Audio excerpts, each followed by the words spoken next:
suatu hari ada audisi model, jadi model gitu kan di Palu. Sebenarnya pengen ikut banget tuh adik gua. Nah kalau gua waktu itu iseng.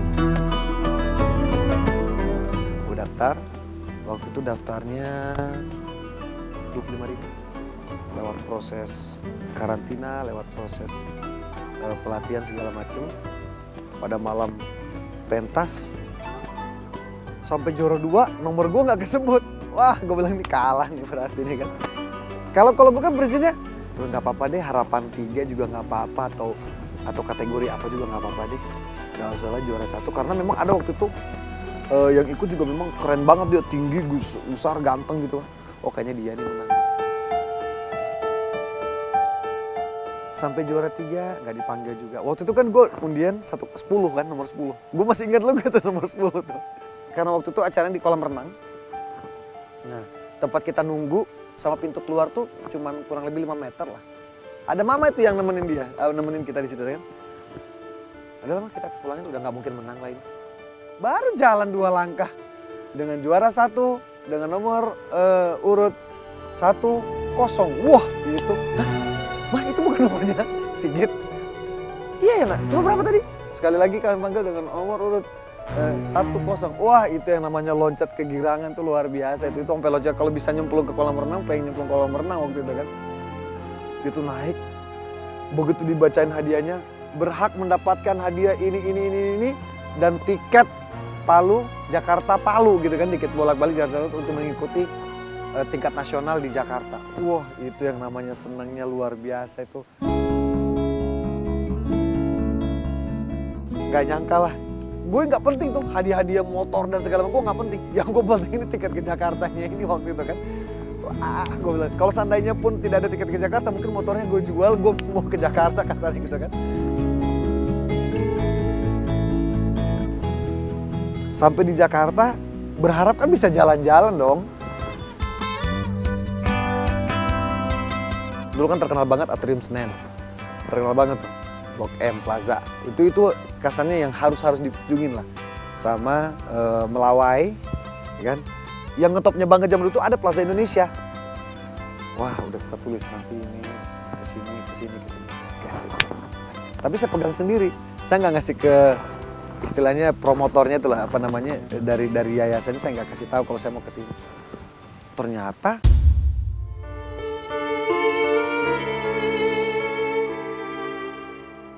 enggak, begitu mendarat, kita langsung kunjungan.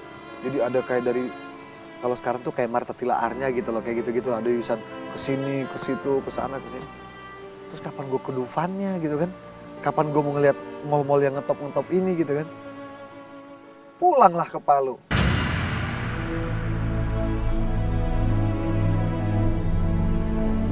Orang-orang tanya, kemana lu kemarin? Gimana di sana? Mallnya gimana gitu kan? Terpaksa kita ngebohong kan? Oh iya bagus di sana, bagus. Waduh di sana mallnya luar biasa. Padahal kan enggak ke sana. Wah teman-teman udah hebat. Iyalah bagus lah di sana. Ayo kapan-kapan ke sana. Wah udah gayanya udah kayak yang paling hebat aja kan. Dari situlah makin terpacu untuk nggak bisa nih, gue harus ke Jakarta. Nggak bisa kalau kayak gini terus. Kalau cuma menang model gini doang, nggak bisa kemana-mana, kita udah terkungkung sama aturan-aturan yang udah ada gitu kan, sama schedule yang udah ada gitu. Sampai akhirnya gue memutuskan untuk, kayaknya cukup lah, gue harus ke Jakarta, gue harus tinggal di Jakarta. Gimana caranya gue harus ke Jakarta?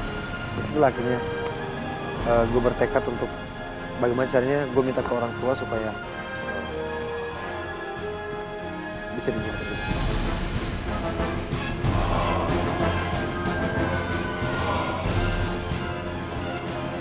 Pulanglah,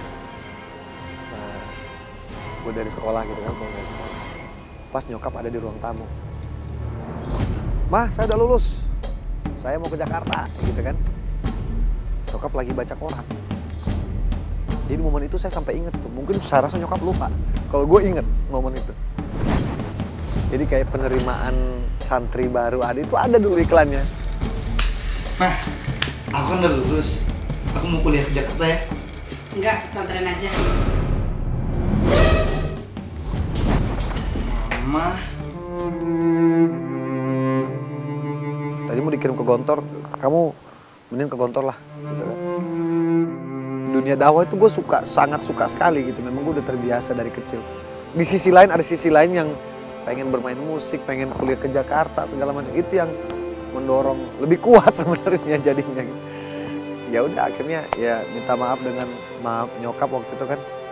Saya bilang, "Mah, minta maaf banget ini nggak bisa ngikutin keinginan mama nih jadi ustadz. Saya mau ke Jakarta tetap." Masuk ke Kalipasir, gue cari wartel paling dekat. Cuman gue cerita itu doang, lo tinggal di mana di Bandung, lo tinggal di mana di Jogja. Kalau gue di daerah Menteng nih gitu kan. Padahal gue digondang dia itu.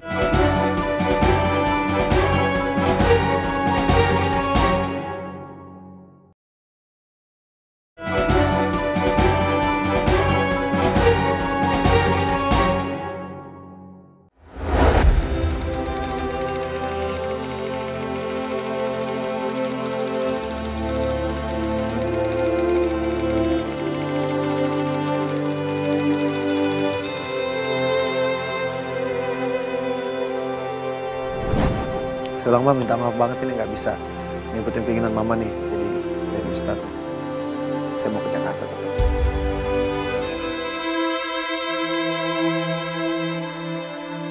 Akhirnya dengan segala macam cara gue coba, akhirnya nyokap ngizinin. Karena memang gue termasuk yang paling dekat sama nyokap, mungkin karena permintaan gue, akhirnya dia ngelepas gue berangkat.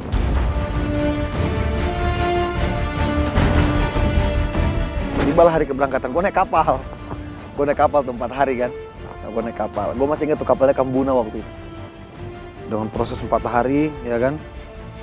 Yang serunya itu begitu tiba di Jakarta, ada satu kebanggaan lah. Waktu itu mendarat di Tanjung Priok kan, pelabuhan Tanjung Priok kan.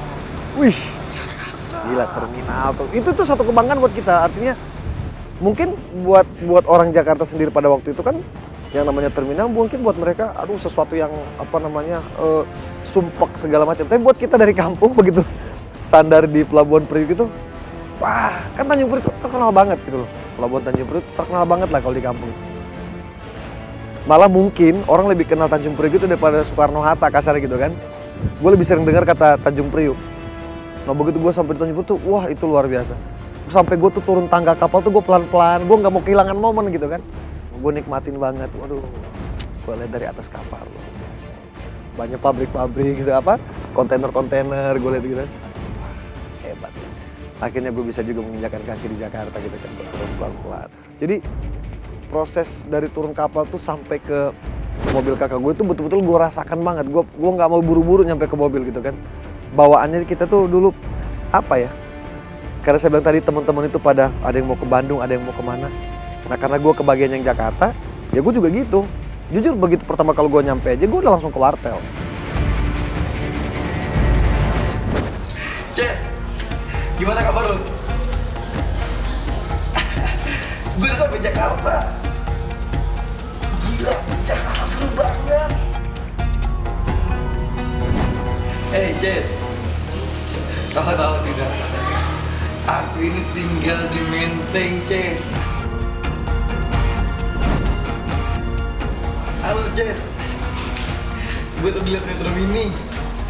Macet di Jakarta, gak ada macet di Palu. Jess, lo tau gak gue habis ngapain? Gue habis makan pecel ayam, Jess.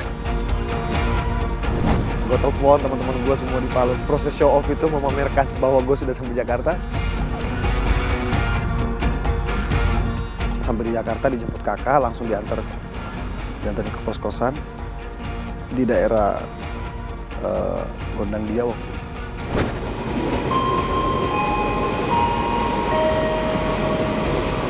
Gondang Dia kan deket Menteng. Waktu itu kan ketop banget anak Menteng kan ceritanya kan. Itu satu kebanggaan gue, itu lebih bangga lagi gue begitu gue ternyata kos-kosan gue bagian daripada Menteng. Jarak dari kos-kosan gue ke Kalipasir. Daerah Kalipasir itu kurang lebih mesti jalan kaki ya sekilo lah. Wah gue liat pertama kamar gue, ya sudahlah alhamdulillah. Kamar gue waktu itu kurang lebih 2 kali 2 lah, 2 kali 2 kurang. Tapi gue tetap bangga, gue tetap senang gitu. Gue datang ke sana, langsung ke Kalipasir, gue cari warteg paling dekat. Cuman gue cerita tuh doang, lo tinggal di mana di Bandung, lo tinggal di mana di Jogja. Kalau gue di daerah Menteng nih gitu kan. Padahal gue digondang dia itu. Masuk gang, gangnya kecil banget. Yang lewat memang cuma motor, itu pun motor juga jarang lewat karena nggak dibolehin karena banyak anak-anak kecil gitu kan lewat ya. Gue sempat kosong dulu tuh sehari. Jadi memang betul-betul beres-beres dulu, beres-beres kamar segala macam kan. Nah, di hari keduanya baru gue, karena dikasih tau kakak gue kan, kalau misalnya mau cari kampus tuh di situ ada tuh di daerah Cikini kan. Lo tinggal jalan kaki sebentar, lo tinggal habis itu tinggal belok kanan lampu merah tuh lurus aja. Itu tuh banyak kampus kan, ada KJ, ada ABA, ada YAI, ada dan lain-lain lah gitu. Padahal itu bisa jalan kaki sebenarnya. Cuma karena saking pengennya gue naik metro mini, gue tetapnya naik metro mini gitu kan. Kayaknya apa namanya ada keseruan yang luar biasa lah naik metro. Malah dulu gue nyari, gue nggak mau metro mini yang lega, gue mau yang sempit-sempitan. Ya karena berasa gitu, oh gue naik bus di Jakarta nih gitu, gue naik metro mini Jakarta. Ya semata-mata karena di kampung kan nggak ada gitu kan metro mini. Ya, gue sempet salah naik tuh dulu, kalau naik kan ada caranya tuh. Kalau misalnya naik mesti kaki kiri, misalnya turun mesti kaki kanan, misalnya kayak gitu-gitu kan. Nah dulu gue sempet salah-salah, makanya gue sempet mau jatuh-jatuh kan. Setiap mau naik, setiap mau turun, akhirnya orang kasih tahu, kalau naik tuh kayak gini. Dia tahu mungkin kalau kita dari kampung juga kan.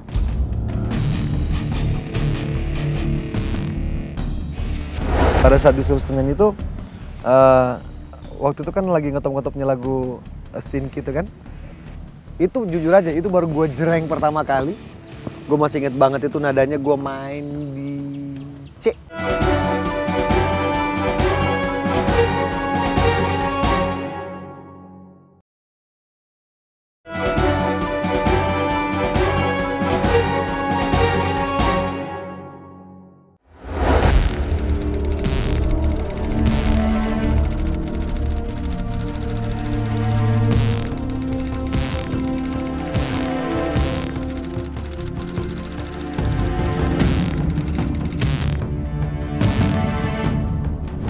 Dulu gue sempet salah-salah, makanya gue sempet mau jatuh-jatuh kan. Setiap mau naik, setiap mau turun, akhirnya orang kasih tahu, kalau naik tuh kayak gini. Dia tahu mungkin kalau kita dari kampung juga kan.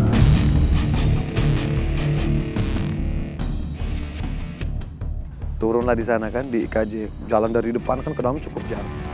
Di kampung itu kan, rambut panjang itu kan satu bentuk ini kan, kayak kematangan gitu kan. Karena waktu itu rambut gue cukup panjang. Itu salah satu alasan kenapa gue kemarin gue pengen masuk IKJ, karena gue juga pengen kasih lihat rambut gue juga gondrong loh gitu kan. Yang gondrong bukan cuma lo doang gitu, kasarnya gue juga gondrong gitu kan. Begitu gue nyampe di IKJ, gue salah kaprah. Karena yang gondrong bukan cuma satu kan. Jadi hampir satu kampus itu gondrong semua. Jadi gue ngerasa kayak paling cepak di situ. Ternyata ada yang rambutnya di bawah lutut lah gitu kan, di bawah lutut kan. Kalau gue dulu kan yang kalau mau sok-sok biar dibilang gondrong kan gue kan kayaknya kayak gini kan. Nah, sementara mereka tuh yang gini bro.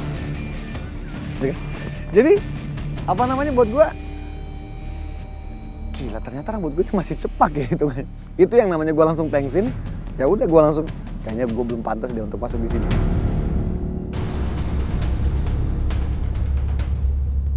Gue keluar lagi sambil jalan kaki, ngelewatin terus jalan kaki. Sampai gue ketemu yang namanya kampus Aba Abi. Coba gue cek ke dalam deh, Gue disuruh ambil formulir pendaftaran, gue isi segala macam. Sampai akhirnya gue dapat nomor ujian. Nah, nomor ujian gue berapa gitu waktu itu, 2000 sekian lah nomor ujian. Wah itu bangga banget.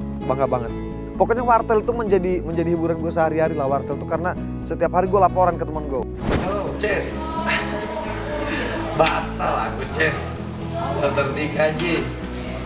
Tapi akhirnya gue putuskan aku untuk daftar kuliah di ABA. Kau tahu tak, Ces? Aduh, Ces. Cewek-ceweknya bening. Sebelum resimen kan ada proses ospek dulu nih ceritanya. Ospek itu kan memang ada nama-nama gitu kan, ada yang gue inget, nama gue Mushroom gitu kan, Jamur. Intinya nama Mushroom tuh jadi luar biasa sejak gue sering dihukum di ospek.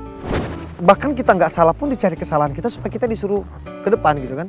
Nah waktu itu kan yang daripada gue disuruh push up, daripada gue disuruh lari-lari, daripada gue disuruh jungkir balik segala macem, gue pikir ya mendingan gue nyanyi gitu kan.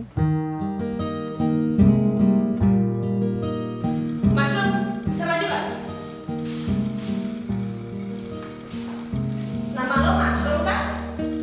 Kak. Tulisannya mushroom, lo lihat gak sih? Sekarang nama lo siapa? Masuk nggak? Lo bisa apa sih? Nggak bisa Kak. Gak bisa. Masa gak bisa apa-apa, ngapain kek, joget kek, main musik kek? Bisa gak? Nyanyi Kak. Ya udah, nyanyi pakai apa? Gitar. Ya udah, cepetan. Ini kalau daripada gue belaga-belaga nyanyi lagu bule, ya nggak? Kenapa nggak gue nyanyi lagu Indonesia, ya kan? Pada saat disuruh nyanyi itu, waktu itu kan lagi ngetop-ngetopnya lagu Stinky itu kan. Itu jujur aja, itu baru gue jereng pertama kali. Gue masih inget banget itu nadanya gue main di C. Tetes air mata basahi pipimu di saat kita akan berpisah. Kita kan selalu bersama, walau terbentang jarak antara kita.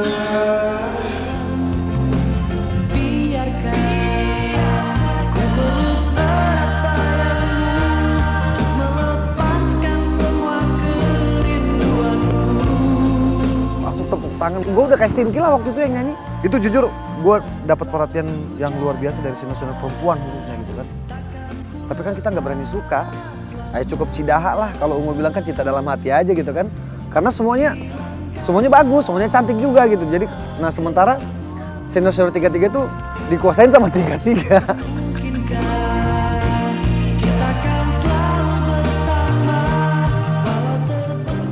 Yang kedua gue itu kalau gue nggak salah ingat di mana ya? Oh, ini apa namanya? Di Minangkabau, di rumahnya saudaranya teman gue ini kan.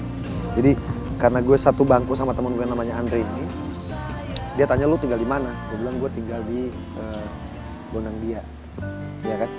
Dia bilang udahlah mendingan sama gue deh. Jadi kalau kita berangkat ke kampus bisa sama-sama. Ya gue bilang tapi gue nggak mau numpang. Kalau gue numpang kan ada beban tersendiri lah gitu kan. Ya begitu nyampe sana, ya alhamdulillah artinya memang keluarga dia baik banget gitu kan. Cuma begitu gue naik ke atas karena dibilang oke, di atas ya tempatnya. Gue nggak nyangka gitu loh kalau kamarnya begitu. Jadi kayak kamar burung kita gitu kan. Kayak kamar burung itu berdua, saya sama teman saya di situ berdua, kita di atas gitu kan. Nah jendelanya tuh jendela yang buka-buka gitu kayak jam burung yang keluar itu kan. Jadi kita kalau pagi-pagi kita iseng. Begitu pagi-pagi kita bangun berdua, kita buka jendelanya terus kepala kita keluarin gitu kan. Jadi benar kayak burung gitu. Tapi menyenangkan lah gitu. Di situ gue sempat 1 semester, cuman karena teman gue ini mendadak harus pindah, gue nggak mau sendiri di situ kan. Akhirnya gue juga ikut pindah. Gue pindah ke daerah Manggarai. Jadi persis di depan terminal Manggarai itu ada satu gang ke dalam. Gak jauh dari situ, kurang lebih 20 meter ke dalam. Di sebelah kiri itu ada bahasanya rumah sewa ya. Karena kalau saya bilang rumah kos kayaknya tidak seperti rumah kos gitu. Jadi mungkin seperti ruangan sewa lah gitu kan. Itu menurut saya tempat saya yang paling wow selama di Jakarta. Saking banyaknya tikus, banyak yang nyasar ke kamar gue juga.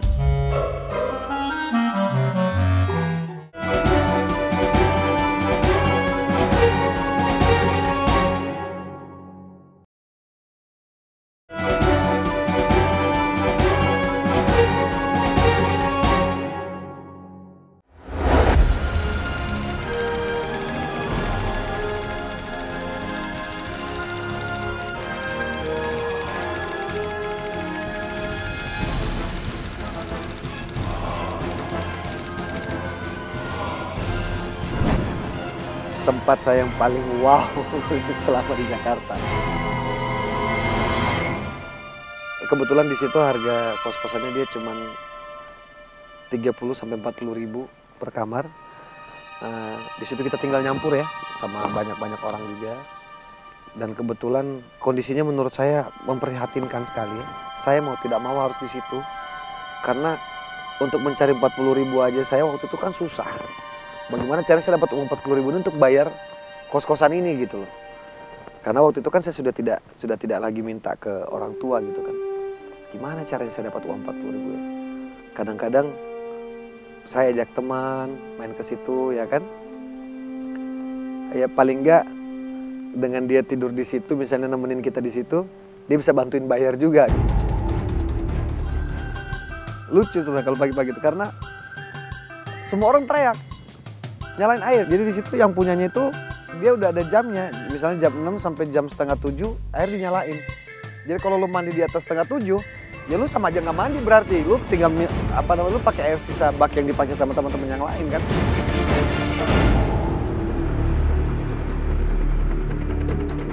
Saking banyaknya tikus, banyak yang nyasar ke kamar gue juga.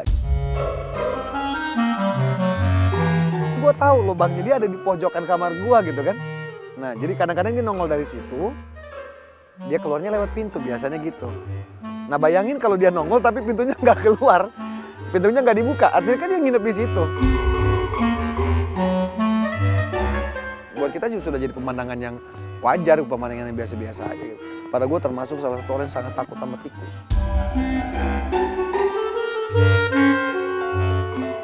Kuliah biasa, kuliah 1 semester, 2 semester aman. Di semester ketiga lah, mulai banyak teman gitu kan, mulai main segala macam. Ya, jujur, di situ saya sudah mulai merasakan ketidaknyamanan gitu loh untuk berkuliah karena mulai lebih banyak nongkrong di studio gitu kan. Akhirnya saya putuskan untuk di semester 4, saya pikir saya nggak perlu lanjut lah di semester 5. Awalnya orang tua nggak tahu kalau saya keluar. Sampai suatu hari ditanya, mana nilai-nilainya gitu kan. Sempat tuh sekali, karena udah 4 semester, saya nggak pernah laporin nilai saya kan. Setelah ditanyain, mana nilainya? Baru saya jujur ke bokap gitu waktu itu. Saya bilang, Pak kayaknya saya nggak usah kuliah lagi deh. Yang pertama bokap cuma tanya kenapa. Ya karena saya pikir kenapa saya kayaknya lebih suka main musik gitu.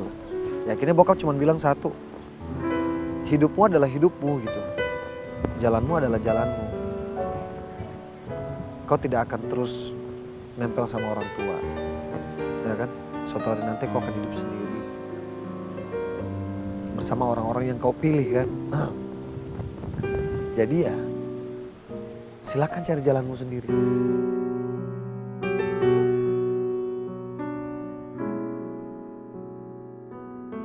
Sampai suatu hari, gue tinggal di rumah susun Tebet juga. Gue tinggal sama teman gue namanya Devri. Dia yang bantuin gue untuk nyanyi di kafe-kafe segala macem. Sampai akhirnya ada waktu buat nongkrong di studio di daerah Tebet juga. Disitulah pertama kali gue ketemu teman gue namanya Eki, anak-anak ungu pertama kali.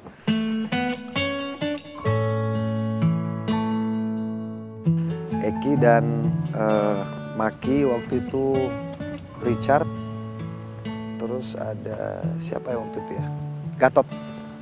Si Eki lewat, gue lagi nyanyi lagu Kylie waktu itu, lagu-lagu dari daerah gue. Aku tabe aku rapura kami la santo Kylie. Mereka lihat lagu apaan tuh? Oh lagu daerah gue. Lu anak sini juga? Iya. Lu bisa nyanyi? Gak bisa. Nah tuh ternyata ngapain? Ya nyanyi-nyanyi gitu-gitu aja. Gimana sih kita nyanyi? Siapa aja bisa nyanyi kan? Gitu menurut gua gitu kan. Mau fals mau enggak namanya juga nyanyi gitu kan. Ya tapi menurut kita boleh tuh lu ikut audisi deh gitu. Wah gila ini kayaknya bandnya lebih jauh berpengalaman daripada band gue yang sekarang gitu kan. Karena gue liat Maki. Ya waktu itu kan umur gue 18 tahun loh waktu itu. Sama Ungu itu. Gua sama Maki aja beda 9 tahun. Wih ini udah bahasa gue waktu itu, wih udah toko-toko nih orang udah tua-tua. Masa iya sih gue bisa ngimbangin mereka kan gak mungkin. Setelah mereka coba, gue juga gak tahu kenapa. Udah lu sama kita aja ya. Waktu itu cukup cepat juga sih. Gue gabung 99. Setahun kita latihan main segala macam, akhirnya keluar lah kompilasi waktu itu tahun 2000.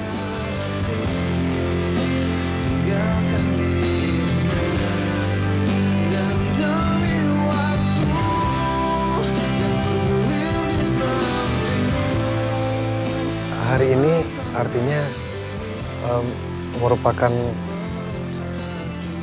hasil dari perjuangan yang dulu gitu kan.